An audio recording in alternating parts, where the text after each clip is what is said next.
GPS వ్యవస్థ అంటే మార్గం చూపేది అని అందరికీ తెలిసిందే. ఆకాశ మార్గంలో విమానాలకు కూడా జీపీఎస్ వ్యవస్థ మార్గం చూపిస్తుంది. అలాంటి వ్యవస్థకు కొద్ది రోజులుగా అంతరాయం ఏర్పడుతోంది. దీని ప్రభావంతో విమానాల రాకపోకలకు అంతరాయం కలుగుతోంది. తాజాగా యూరప్లో జీపీఎస్ జూమింగ్ సమస్య తీవ్రంగా ఏర్పడింది.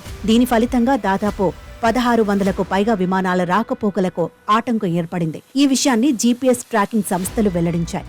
అయితే జీపీఎస్ వ్యవస్థకు ఆటంకం ఏర్పడటంపై అంతర్జాతీయంగా తీవ్ర అనుమానాలు వ్యక్తమవుతున్నాయి. దీనికి రష్యా దేశం కారణంగా యూరప్ దేశాలు భావిస్తున్నాయి. బాల్టిక్ ప్రాంతాన్ని నకిలీ జీపీఎస్ సిగ్నల్స్ సమస్య వేధిస్తోందని జీపీఎస్ ట్రాక్ చేసే ఓపెన్ సోర్స్ ఇంటెలిజెంట్ గ్రూప్ తెలిపింది. ఇటీవలి తన నివేదికలో ఈ విషయాన్ని వెల్లడించింది. తాజాగా 2 రోజుల్లో 1614 విమానాలు దీని ప్రభావానికి లోనైనట్లు తేలింది. యూరప్లోని ఫిన్లాండ్, పోలాండ్, దక్షిణ స్వీడన్ ప్రాంతాల్లో ఈ సమస్య మరింత తీవ్రంగా ఉంది. నాటో దేశాల సమీపంలోకి వచ్చే పౌర విమానాలకు ఇలాంటి సమస్య ఎదురవుతోందని ఆయా దేశాలు గుర్తించాయి. అయితే గతంలో ఇలాంటి సమస్య ఎదురైనా ఇంత తీవ్రంగా ఎప్పుడూ కాలేదని విమానయాన సంస్థలు వెల్లడిస్తున్నాయి. జీపీఎస్ వ్యవస్థను నిలిపివేసే శక్తి రష్యా దేశానికి ఉండటంతో ఆ దేశంపై యూరప్ దేశాలు అనుమానాలు వ్యక్తం చేస్తున్నాయి.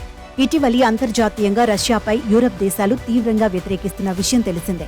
ఈ కారణం చేతనే యూరప్ దేశాలపై కక్ష తీర్చుకునేందుకు రష్యా జీపీఎస్ వ్యవస్థను ప్రభావితం చేస్తుందనే ఆరోపణలు అంతర్జాతీయంగా వస్తున్నాయి. నావిగేషన్ వ్యవస్థను తప్పుదోవ పట్టించడం వెనుక చాలా అనుమానాలు వ్యక్తమవుతున్నాయి. సిగ్నల్ వ్యవస్థ ఆటంకం ఏర్పడుతున్న దేశాలు దీనిపై క్షుణ్ణంగా అధ్యయనం చేస్తున్నాయి. ఈ సమస్యకు గల కారణాలపై విచారణ చేపట్టాయి.